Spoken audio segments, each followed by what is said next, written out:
காற்றை சொல்லின் உள்ளே சென்று பார்த்தோமே, தாய்ப்பாசம் தந்தை பாசம் ரெண்டும் அங்கே கண்டோமே.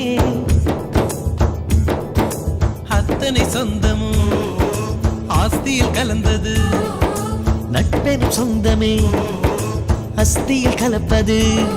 ஒரு சின்ன வேதனை வந்தாலும் அலை கோதுகின்ற கை நண்பன் கை. நாம் என்ன சாதனை செய்தாலும் அது நண்பன் தருகிற நம்பிக்கை.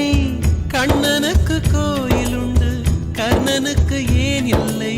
நட்புக்கு ஒரு கோயில் கட்டு, அதில் ஒன்றும் தவறில்லை. எங்களின் வீடு இன்று ஒரு ஏழை நிலாதான், எங்களின் பின்னால் நட்புக்கு ஒரு தாஜ்மஹால் தான். ரோஜா தோட்டம் பூக்கள் தூவி வாழ்த்து கூறும், சொர்க்கம் வந்து எங்கள் வீட்டு